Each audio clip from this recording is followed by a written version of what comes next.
Previously on Anything Goes. I think that's just because of the expansion of television. There's so many more shows. Oh, now yeah, there's of so course. much that you There's can, too much. Yeah, I couldn't possibly watch all the shows I want to. But I will say this, there's too much, but I've said a few times, even on this show, that I watch way more television now. I've probably watched more television in the last 2 years than I have in 15 years. With all the shows that are on the HBO and the Showtime and the Super Channel, shows like Homeland, Newsroom, Well, television is Dexter. so much better now too, though. I agree. It's like 20. If you watch shows from like 20 years ago, it's hard. It's impossible to find a show that stands up to any of the shows. But that are even on now. legitimate television, meaning not legitimate, that's terrible, but not cable, like the Law and Order, those were amazing shows. Fantastic you know? shows. I can't remember a time in my 30s that I watched television at all.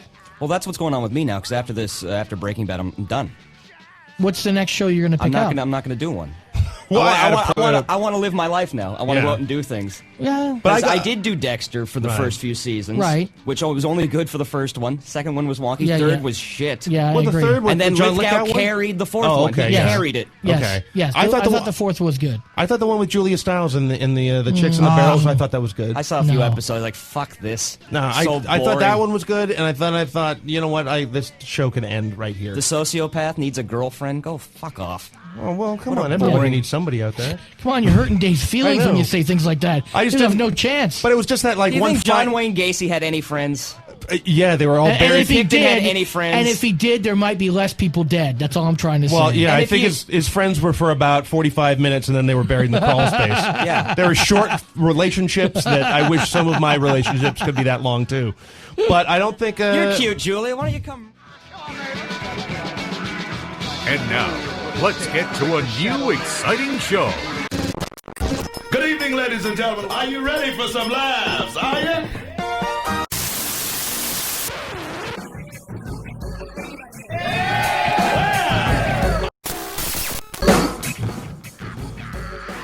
Don't clean that up. It adds character. This is Anything Goes with Darren Frost, How the fuck am I funny? Dave Martin, What have we got here? A fucking comedian. and Kathleen McGee. And I'll execute every motherfucking last one of you! Can you dig it?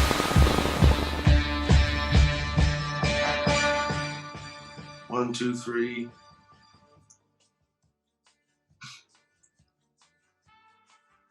I'm so stressed out. Okay, hi. I'm here. pull your tape off. Pull my tape off. Yeah, the video didn't click in, so I thought you had some Dave Martin tape. Yeah, over you had your Dave Martin protective jerk-off tape on. No, I don't care who watches me jerk off. I'm on OnlyFans. They have to pay to watch you jerk off, right? Or jill off. Yeah. Yeah. Makes sense. So we were talking about Richard Jenni because I posted a clip from his debut on the Tonight Show today. He talks about Jaws: The Revenge. It's a very funny clip. A little dated because of the movie, but do you even know who Richard Jenni is? Like in terms of, you may know him as a name, but have you seen a lot of his stand-up or not? I haven't seen a lot of his stand-up. I know who he is. Like, I know he was in The Mask and that stuff. I know, I'm sure I watched him all the time when I watched Evening at the Improv when I was a little kid. Sure. But, like, I don't know his bits. Right. Yeah. No, it's just, well, and then you always remember his suicide, too. Yes. Well, yes, that also happened. Yes. Yeah. Don't you remember that bear that I had that we got at Comic-Con? Remember that bear like shot itself in the head and one of you called it Richard Teddy? I don't know if that was me or that could either be one of us. I'm not sure. I'm not sure who said that, but yeah. Yeah. That's sort of like one of those drunken things when someone reminds you of like, hey, do you remember doing this yesterday when you were loaded? It's like, well, I don't remember it, but I can definitely, that sounds like something I would say. Yeah, that's in my wheelhouse. Yeah. Yeah. Do that. Oh. So so Darren, I saw you posted about Schitt's Creek and your love of it getting all the Emmy awards, Kathleen. Well, everybody I think is happy. I mean, any Canadian is happy when America recognizes us. Like, we love it. Sure. But like, I think it's just like more proof that the people that program television in this country need to pay attention to the people that live in this country. Because like, it's crazy. Like, everybody is so good. And yes, it was like Catherine O'Hara and Eugene Levy. Yes, there was big names that they had in it, but there was also a lot of people that were not well known, like the woman that won Annie. She's an unknown, and like, you know, how many comics have pitched a show like this? How many writers have pitched a show like this, you know, and or even better, or other kinds of shows, or not a show set in a small town. Like, it's crazy how much talent is in this country, but how much is ignored. The sad thing is that I think you're right. I think this kind of show has been pitched 100 times before, and it took someone like Dan Levy to, you know, I'm sure this isn't the first time he had a meeting about this show, and he, you know, said that my dad's going to be in it. Catherine O'Hara said yes, and I bet even then it was still like, well, we don't know. Let's see what happens, you know, because that's a lot of what Canada is. Well, we ordered The Big Bang Theory. We ordered about 1 million episodes. Right. Play those out. You never know. Yeah, it's like the Still Standing show with Johnny Harris, right? Like, that show has been pitched. I know for a fact, comic going into small town and doing small town things. I know 5 different comics that pitched that idea to CBC, and they never said yes to it. Even though we all know as comics it'd be great. You know, I've heard so many various versions. And so when it actually went with Johnny Harris, I was surprised, because I'm like, well, okay. And that show, to my knowledge, did well, and I think it's still in production, and it's not an expensive show to do, and it celebrates Canadian talent, and a lot of comics that are Canadian write on it and have a job, and, you know. Yeah, I mean, it definitely celebrates small towns and Canadian culture, and but I think it's funny that it's sort of like both.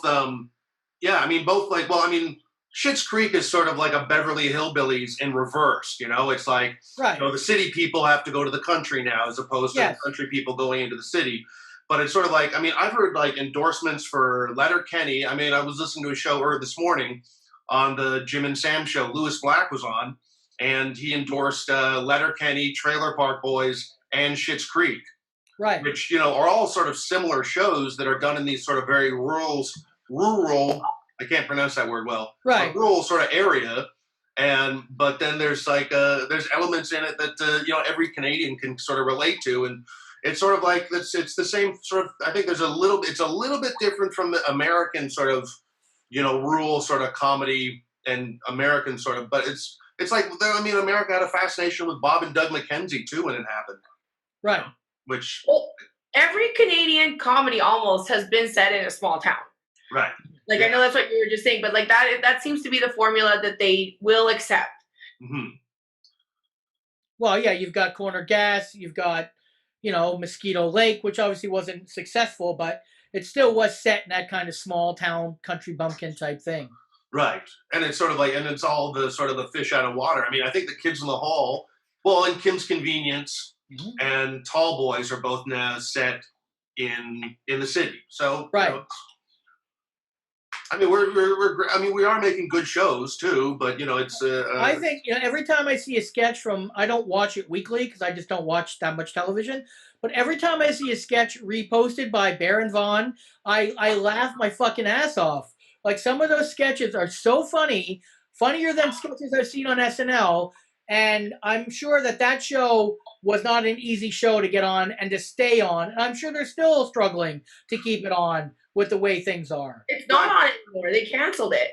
Well, there you go. No, I don't. Did they leave, or did they want to keep going? I'm sure that they asked to be paid appropriately, and CB said, "Go fuck yourself." Like, I'm sure that's what. I don't know for sure. I'm just making stuff up, but right. You know, like, I'm sure that they were like, "Look how good this is. Mm-hmm. We would like to be reimbursed." Well, and also I think the show's like on Netflix as well, or Working Moms is on Netflix. Yes, it is, and so that helps. And even Scott Thompson, you know, that we've had on the show before, has always said that if it wasn't for Lorne Michaels, the CBC would have canceled Kids in the Hall. Yeah. Yes. But, you know, I mean, Canada has a long tradition of making really good, popular pilots. Even the show I was on, which was garbage, Gutterball Alley, it was terrible. They had a deal with Broadway Video. All CTV had to do was say, okay, we'll air it on the Comedy Network. And Broadway Video at the time wanted to pick it up. And this is before Jackass and Play It in America. And CTV just said, we're embarrassed by this show. We don't want it. No, even though at the time it was number 1 or number 2. I think it was number 1 on the Comedy Network. They just killed it. because they're always nervous. That's the difference between America and Canada. America embraces the controversy and says, let's go for it. And Canada's like, we're good people. We don't want to upset anyone. And that's not what comedy is. I'm not saying all comedy has to upset people, but some of it does to kind of push through. And that's the problem with all our own stand-up comedy as well. Well, remember when the Canadian Comedy Network was the Canadian Comedy Network, and it was kind of exciting, and they were actually producing stuff with Canadians and giving specials, and now it's not. Now it's just comedy, and now it just replays old sitcoms from America or, you know. Yeah, I mean, the Big Bang Theory, it's disgusting how often it gets. But, I mean, at least we play video on trial. At least we play video on trial or something. Right, like, you vote it. That shows cases Canadians. Like, it's so crazy. Right. Well, at one time, that was the biggest show to be on as a stand-up comic in this country. There's people that got a green card because they were on that show a few times. That. There's people that have followings because of that show. Yes. Like Trevor Boris, Deborah Giovanni. That was the first time that they were really seen outside of going and seeing them at the Rivoli or the Laugh Resort. They got national exposure of an age that eventually will grow old enough to go see them live, and they did. Yeah. Well, you know, it's too bad. There's no reward in risk in Canada. So, I mean, that's why we keep sort of giving shows to people that are recognizable but still not successful. Right. I mean, I like Carla Collins, but I mean, and she's a nice person, I suppose, but she hasn't had a successful show, but they keep giving her more shows because people recognize her, but they seem to have this sort of Men in Black, let's erase your history and forget the 5 failed shows that you did, but she is recognizable. So that's, you know. I mean, even Schitt's Creek, I watched one season of it. I didn't really get into it. I'll admit it. And I didn't give it a chance, and I stopped, like I think some people did. But then today, someone I know posted a clip of a scene they were in, and the scene was hysterical. And that's why I said, what season is this in? And he said season 3. I said, okay, I'm going to go back now and start watching it from season 2 on, because I've already seen season 1, and I know it's a lot of setup, and I get that. I'm not new, but that it was a absolutely hilarious scene. But Dan Levy even said, basically, thank you for not canceling us in our first season. They didn't get viewership in their first season. Nobody was paying attention. They said, thank you for letting us grow, because these TV shows need to be able to grow. Look at Seinfeld. Go back and watch the first season of Seinfeld. It's unwatchable. It's bad. Yeah, even a show like Cheers. It turned into what it is. Like, they're so quick to cancel stuff and say no to things when they won't invest in something, and then look at, they made something great. So hopefully this is an example, you know. And also, but like, we can complain till we're blue in the face. If Canadians don't watch us, then they're right. Then yes, we aren't draws. Well, lots of shows are filmed here, and they're quality shows. Yeah. I mean, even if they're not owned in Canada, like The Boys is shot in Toronto, Handmaid's Tale is shot in Toronto. Those are both worldwide phenomenons, and you look at them, and yes, the directors might be American, some are Canadian probably. I don't know. I don't go do that kind of research. But it's still possible to do that kind of talent here, because all the crews are Canadian, so... Yeah. Well, I mean, yeah. We can move on to the... you wanted to talk about Dave Chappelle telling all the critics to go fuck themselves? Yes. So I'm not sure if you know this or not, Kathleen, but... So when he won his Emmy 2 nights ago, he pretty much did a speech about... Boy, comes as a complete surprise.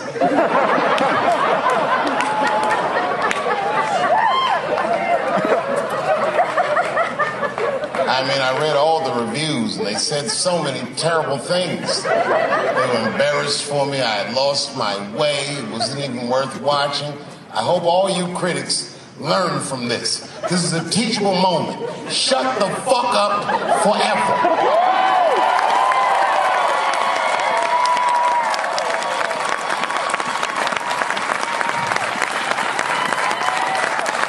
Two in a night. These aren't them. These are the ones I won for the other ones, motherfucker. I would like to thank my editor who was nominated. Unfortunately, he did not win, but I couldn't have been more honored to work with Jeff Urin.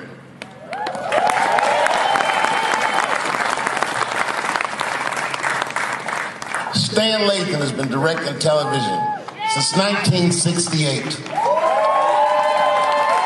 Any show that I watched when I was growing up, he directed it. From Sesame Street to Sanford and Son, to Good Times, to Everything Black, and finally, you motherfuckers finally gave him an Emmy tonight. He deserves so much more, but I'm glad you came around.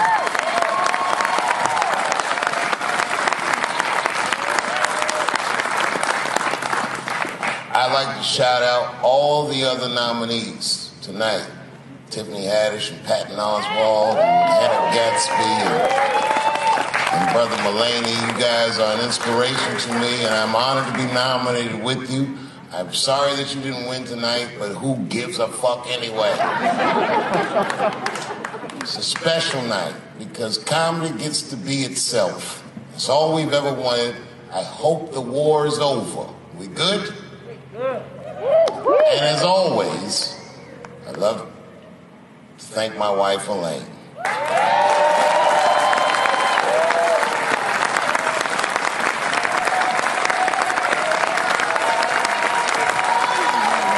That's right. Elaine has been with me for the last 25 years and had to endure the pains of living with the greatest comedian ever. See you on Monday. Thank you very much. Good night.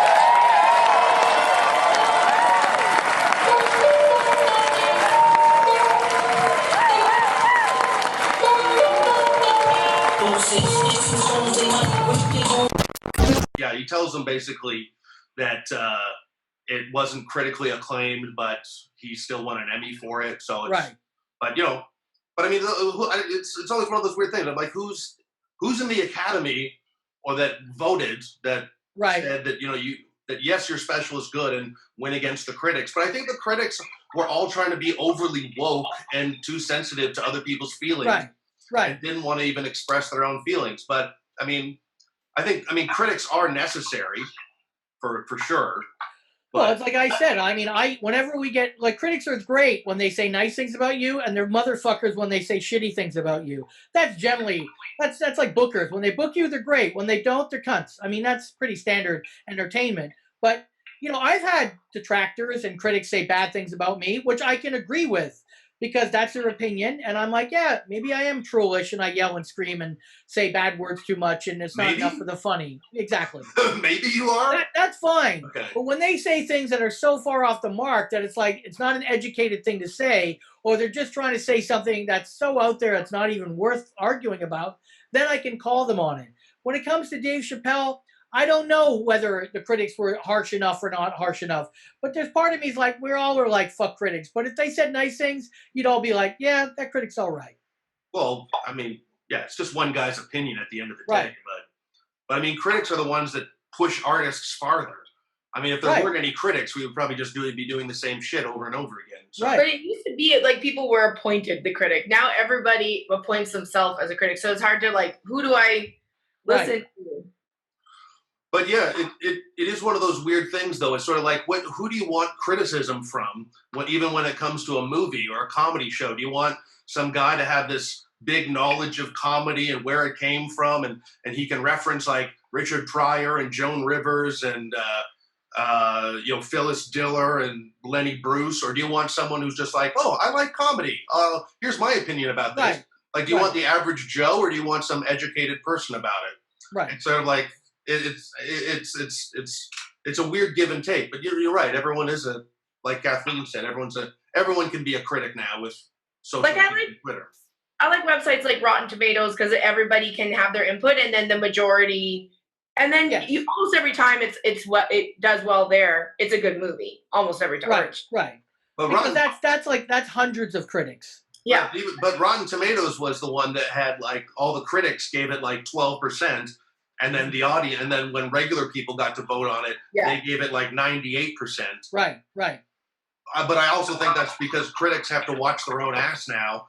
And if Dave Chappelle got into a whole bunch of controversy, everyone's probably going to start piling on the critics that said it was good. There would be no Lester Bangs in the year 2020. Let's just say that. Those kinds of critics would not exist because they would all be, written out or dropped because they are saying something that they feel is important, no matter what the feelings of the reader was, because that's what the critic is supposed to do. And now I do agree with you that critics, for the most part, are saying things that aren't going to get them that much in trouble on the wrong side of a debate. They don't want to be contrarian. Right. No, I mean, nobody can lean back and go, "Oh, that's just my opinion," because then they're worried about getting ganged up as well. So then, if you don't have the critics that are just everyday people, like you said, Kathleen, about that's now the way criticism is, like I wouldn't have a single DVD review of any of my DVDs, because the only ones I have in Canada, I have a couple in the States, is a guy who started his own website in Montreal, the Serious Comedy site, and has reviewed all my stuff and hundreds of DVDs and CDs. But try getting other publications to. Like, other than Now Magazine, no one has ever reviewed one of my fucking DVDs. No legitimate media. None. I've sent them all out. I've sent packages. Nothing. Zero. But now, on podcasts, our podcast is rated by people that listen to it. And you can get ratings, and you can get bad ratings from bitter people that hate you. That's the other thing that's funny. Right. But I don't know. Yeah, I don't really listen to any critics at all. If I want to watch it, I watch it, and if I don't, I don't.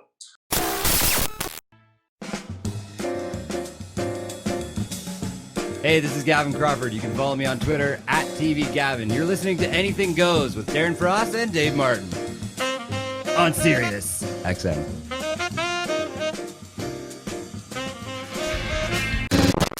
The Army? Fuck that at 3. Yeah. I should be able to drive and smoke drugs. Yeah. Take away my freedom.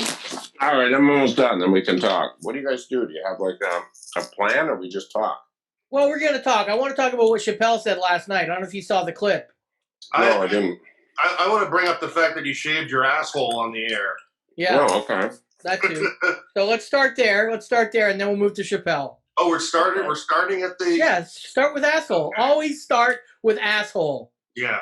We're doing half an hour, right? I got to run to the train. Yeah. Okay. Okay, first of all, we remember the one time that I was in New York, and there was like that thing that was that cyst, that abscess right above. I cured it for you. I told you what to do. I go, you take a couple of Advil and you walk it off. And then you go back to Canada where they have real health care, and a doctor tells you they're trying to milk you for your real health care. It was an Advil cured situation. You gave into the socialized medicine, and you're to blame for that. But then what happened? Oh, well, actually, anyway, when I got back from that one trip, you told me to have a couple of beers and have some. Have some Advil, a couple of beers, and don't worry about it. Yeah. Like, the worrying part was really holding me back. So, anyways, I eventually had to get surgery for it, and they down, and so they had to dig down right to the bone.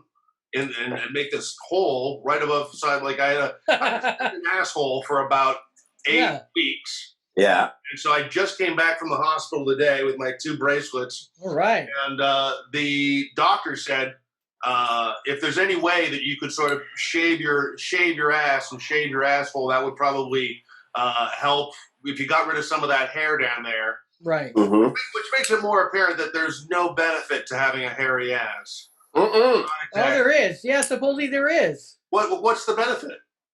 The fact is, so don't say warmth. No. But if you don't have hair in your asshole, you will start sweating a lot. Like the hair catches a lot of sweat. Supposedly, if you don't have hair in your asshole, it goes right in your underwear. What? So you get a swampy ass? I guess. Yeah. That's what you get. Well, I have questions, Dave. First of all, when he drilled in down to the bone, did he go, well, there's no funny in here? And then, turns out there's not a funny bone in this guy's body, even when somebody was pegging him.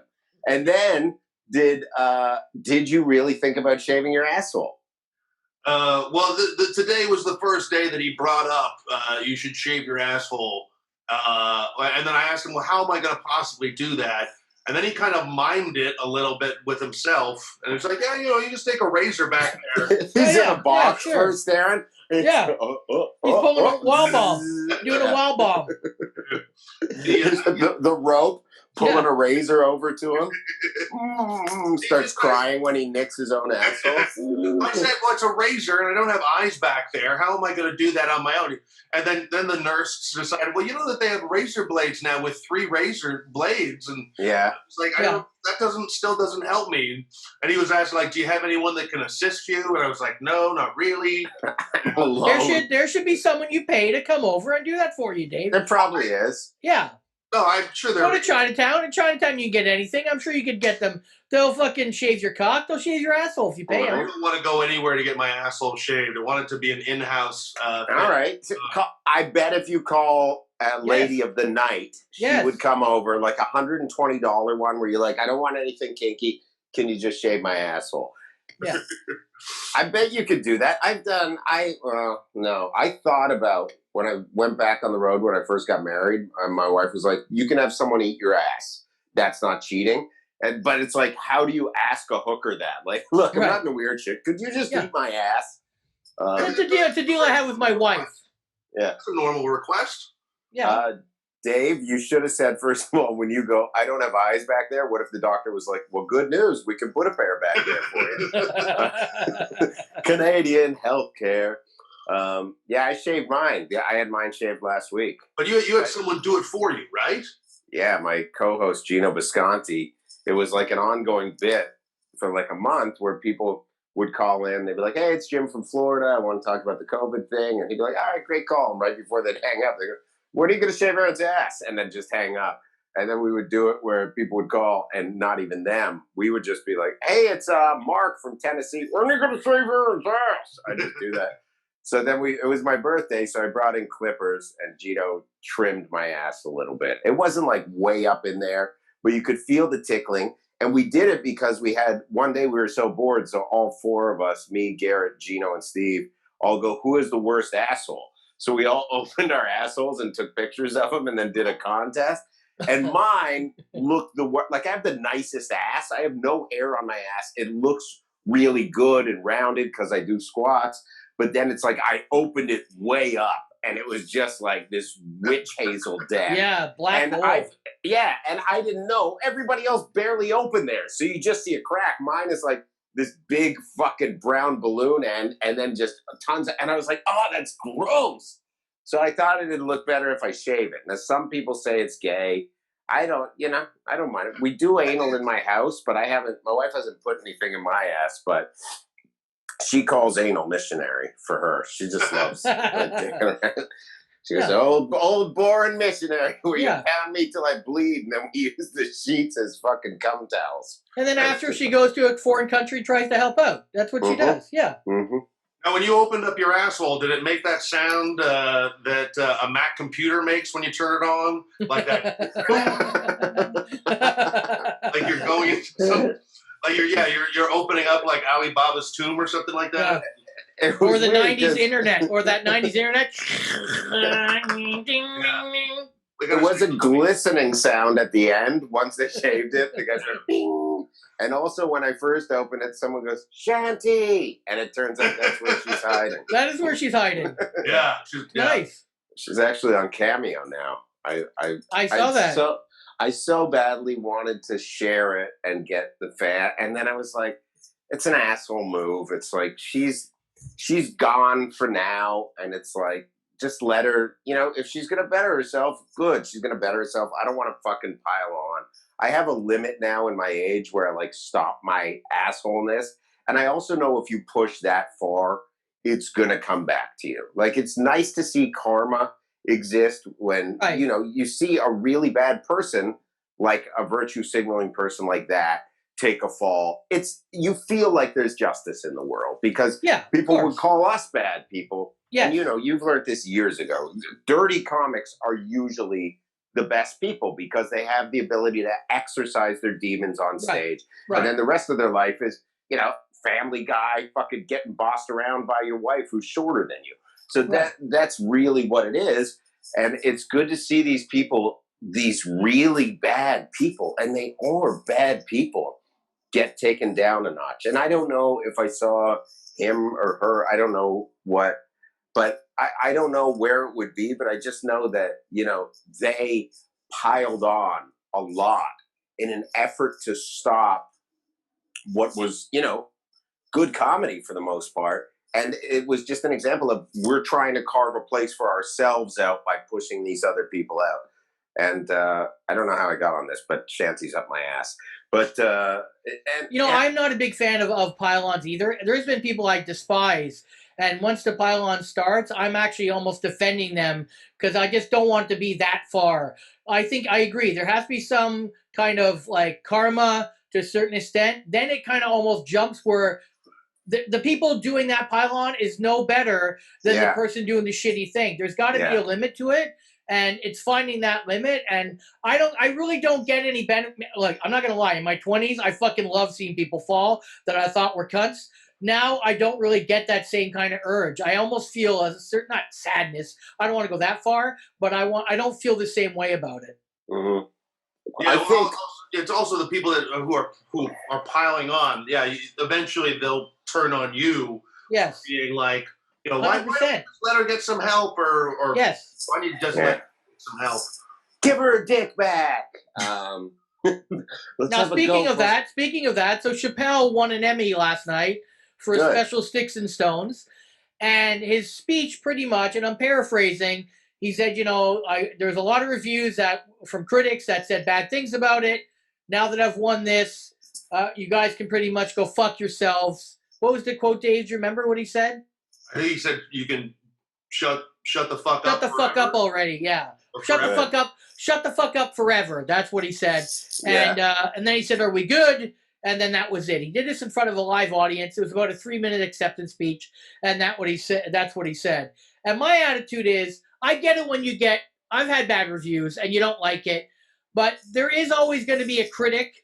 There's always going to be someone there to kind of knock you down, to keep you humble. And, maybe that's a little too far to say, shut the fuck up. You don't agree with their opinion? Fine. Yeah. And in the moment, I get it. He's upset. But I don't know if that might be too far. I think, and I'm going to say that Dave Chappelle is probably the greatest living stand-up comedian 100%. of our time right now. 100%. Louis C.K., if you didn't watch his last special, his brilliance is undermined only by the fact that he was off the charts for a while. Louis up there. Burr is really good, but I still put Chappelle and Louis, and I know Burr. Chappelle is phenomenal. Chappelle is so good, he was able to make that George Floyd thing, which was basically a TED Talk. There was no laughs. Yes, that's what I said. And you give him a pass because he's the greatest stand-up comic going. I think his anger is more directed, not necessarily at critics, but like the mass populace that's saying it's not okay what he does.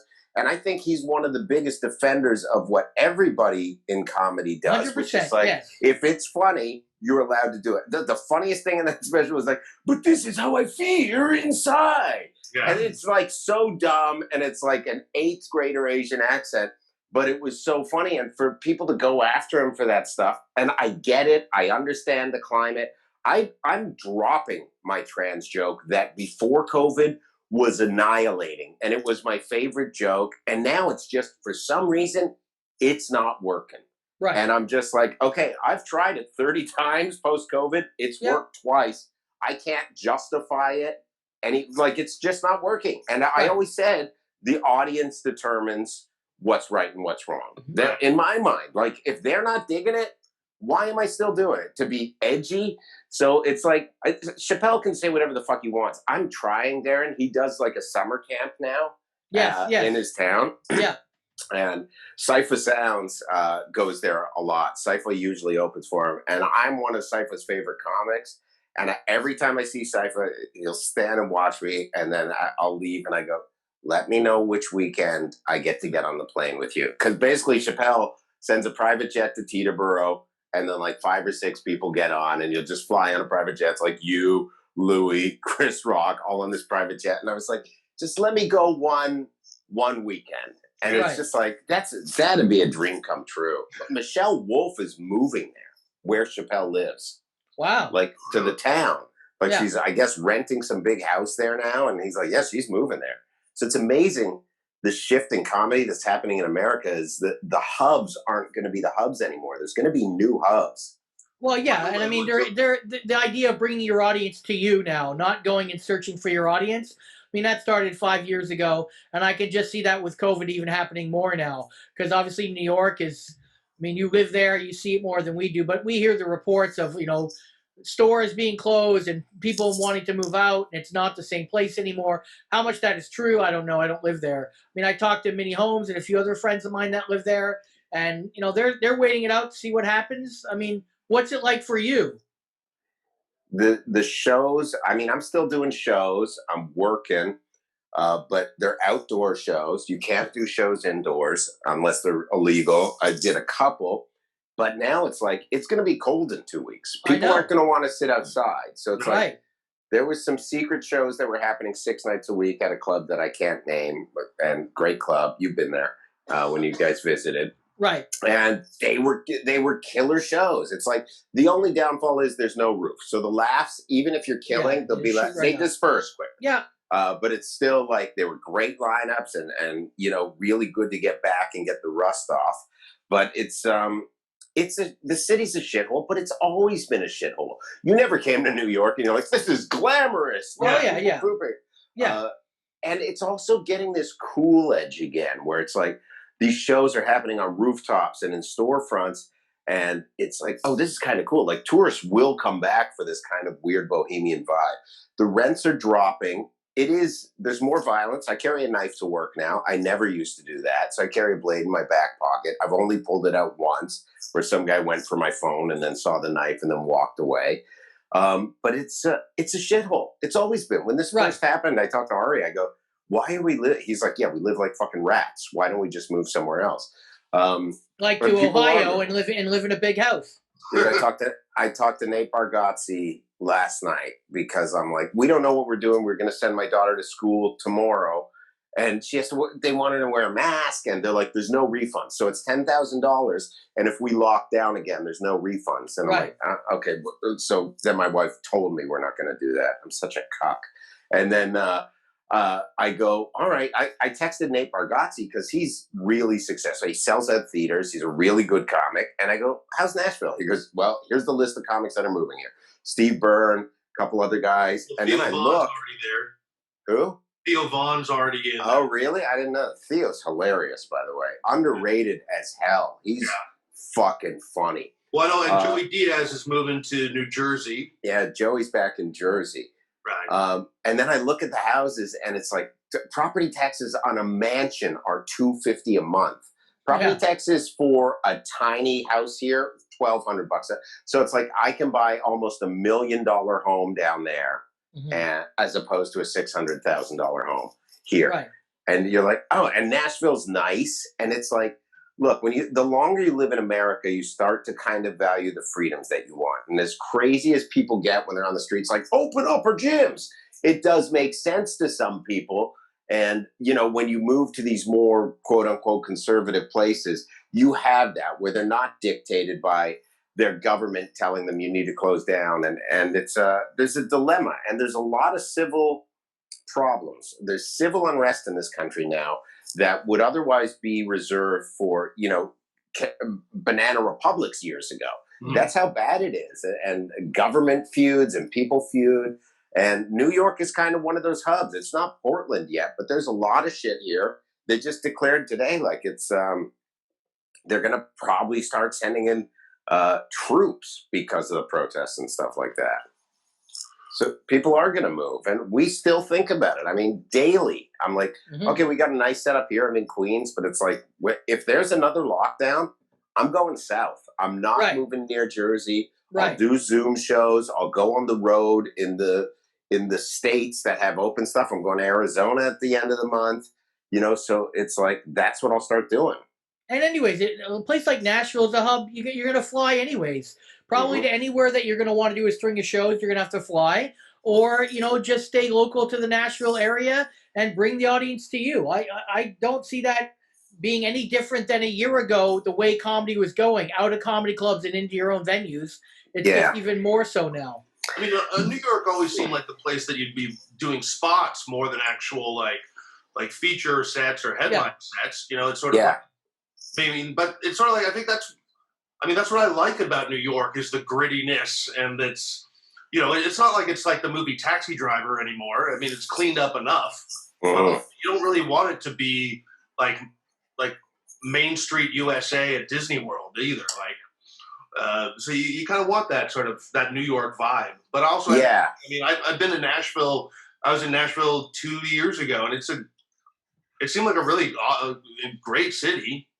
And like you said, you don't really need to be in this heart of like, if people are auditioning through, you know, Zoom, and it's like, why bother? I mean, I always say to people, if you don't have to live in a city like Toronto, then don't. You know, if you can live somewhere else. Oh man, the best thing I did was move 2 years ago. I'm not even the second thought. Best thing I did was get out of there 2 years ago. I got the space, I got time, I got it's almost like a rebirth for me outside of comedy. Yeah, my comedy career took a bit of a hit maybe, but you know, the age has a lot to do with that as well. But moving out of Toronto, out of the hub, was a benefit for me. So I think anyone that wants to do it, do it. But you weren't going out for spots that much or anything like that. No, near the end I wasn't grinding. Yeah. So, but also its spots are kind of shittier here anyways. So, and we've never really tapped into the tourist industry like New York has. So and it'll be interesting to see. I mean, Rogan moves to Austin. That means there's going to be a huge scene in Austin again. Yeah. And there always was. I mean, Austin was a good comedy town for a long time. Yeah. You know, Chicago possibly, but New York is still going to be New York. There's still a grittiness here. You still get to play with, you know, the hardest hitting comics all the time. And I don't know if you'll be able to get that elsewhere. But I still think if you're a good comic and you move somewhere else, like if you move to Nashville, there's at least one club. Yep. You still get up a few times a week. Then you go on the road, and you churn out an hour every weekend. And there's something to that too. And I don't know. I have no answers right now. I'm just trying to get by. But it's like the fact that stand-up is going to dry up here is always the thing where it's like, oh, we moved to New York to do a lot of sets. Right. There's no sets. Why are we in New York? Right. And my wife's like, I got this gymnastics job, but I'm like, we're going to stay here for your part-time gymnastics job. So it's weird. But there's also an allure to being like, you know, one of the better comics in New York. That still holds weight, even though there's this weird shit going on where it's kind of like, okay, I work in New York at all these places. Here's what the stuff I lay down. That's kind of a ticket to work anywhere, you know? Yeah. But also, it's also the chance to be able to work with guys like, you have a show with Dave Chappelle coming up. Mm-hmm. Yeah. How great's that? Thursday. I mean, that's pretty awesome on its own. Yeah. Yeah. Me and Dave you ain't getting that in Toronto. You ain't getting that in Canada for sure. No. And it's really cool where it's like me and Dave just started hanging out doing these secret shows. And I was like, do you want to, I got these guys that would love to work you. Do you want to do this show or this show? And then I go, this guy wants to do, he said I want to do a drive-in show. And I go, okay, well, I'm talking, Stand Up New York wants to do one. Do you want to do it with me? And he's like, yeah. And then he goes, let's bring 2 more people. And he has all these weird ideas. Dave has gone very abstract now. Like he plays a recorder in his act. He pulls out a recorder. He's got a puppet now. I haven't seen him do the puppet, but he carries the, so I'll go on stage and be like, holy shit, COVID's changed everything. Dave Chappelle's the new Richard Jenni. Did you ever do cocaine off an emo Phillips blazer? But it's amazing how like it changed people. So we're doing that, and it's going to be, that's really cool. And then Dave's like, I don't know, who should close? And I was like, oh, like that. Just warms my heart. Where I was just like, you should. He's like, you're a power closer. But it's Dave always brings people up, and it's like a whole fuck around thing with him, where it's like the whole show. So the 2 openers will come, and then it's like everybody fucks around. He wants to do drive-in bingo, where he's gonna pick like people's license plates and like, you win free merch. But they're weird shows. I don't know if you guys have done those drive-through shows or those drive-in shows. No. I did, I've done them where in the summer, all the windows are open and people are you can hear the laughter still. Right. Saturday, I did one at a diner, and it's just the cars, and it wires into their radio. So you're literally doing the jokes and you can't hear the laughs. Right. So people will flick their lights, or you see people in the front cars laughing, but it was weird. So you just got to be like, oh, I know these jokes are funny. Sure. But it takes away the energy of it, the build of it, because those laughs aren't there. There's no wave. There's no wave to ride. No. There's no energy to push forward and back at you. I don't know if that would bother me at all. I think I'm pretty used to that. Tell us about your I'm interested in your the Badass Jews podcast. It's a brand new podcast with Diga Studios, the old head of MTV.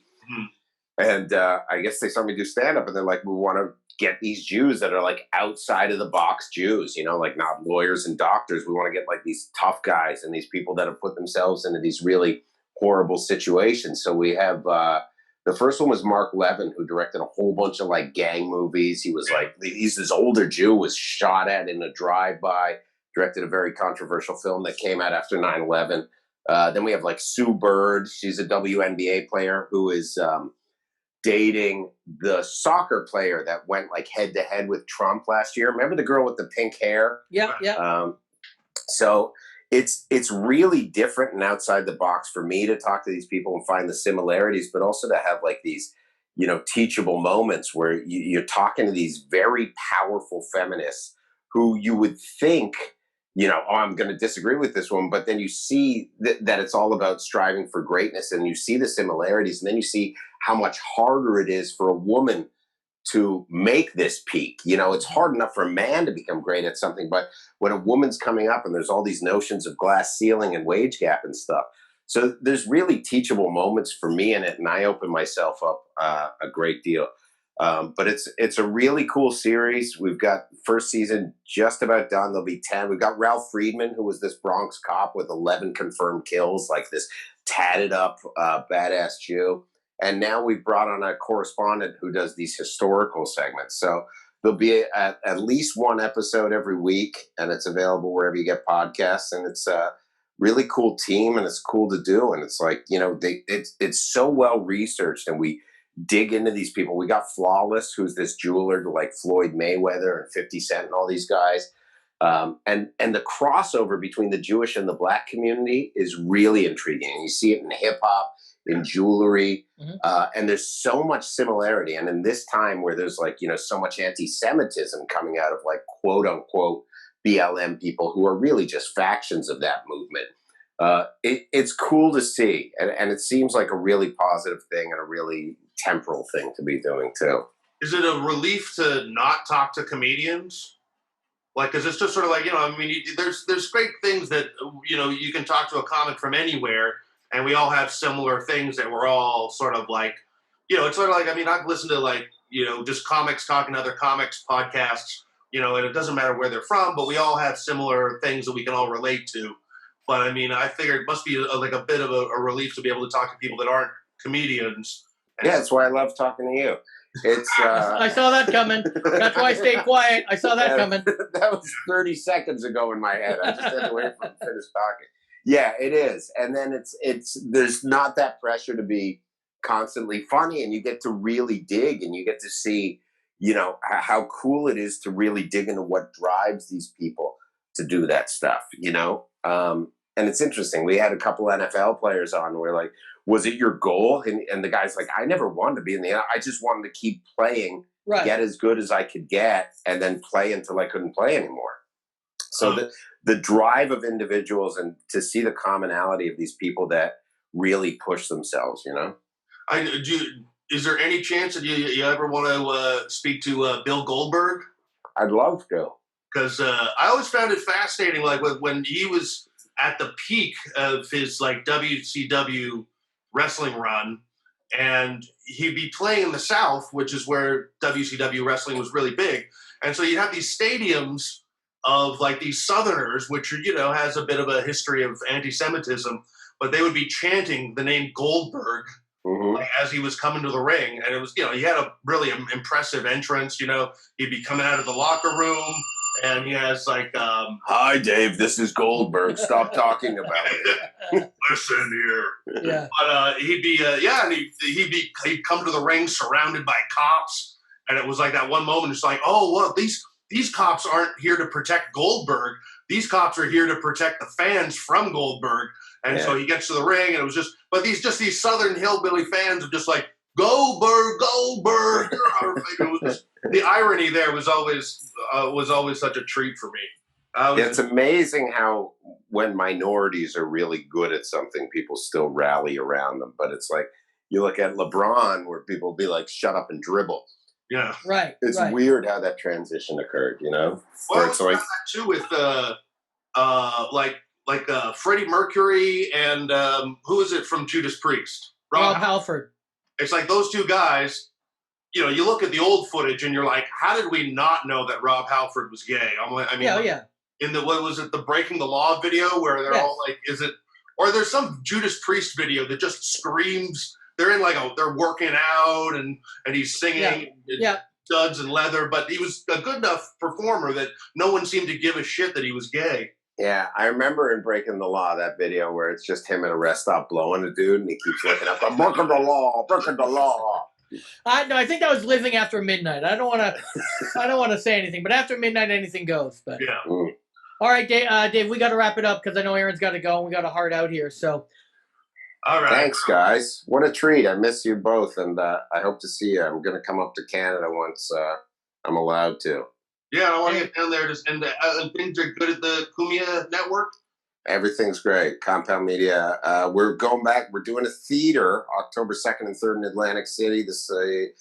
The Celebrity Theater, and it's like it holds 600. So by law, you can get about a quarter in there. Yeah. So it'll be so good to get indoors again. You know, there's little places where you can get indoors, and October I'll be back indoors. So I'm excited for that, and it got so much new stuff too. It's so fun to do it.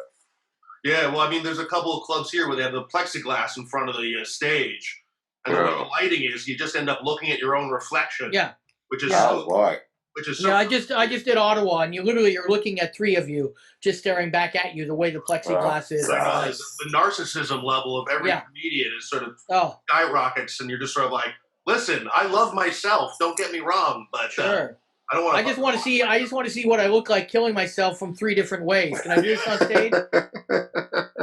You getting a bottle thrown at you from three different angles? Yeah, sure. And I get to see the All right, guys. Okay.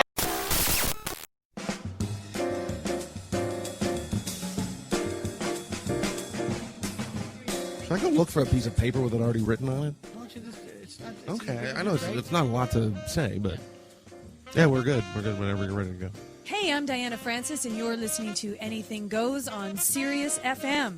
XM. Oh, see, you should have written it down. We should have wrote it down. Well, see, I don't. No, we got it.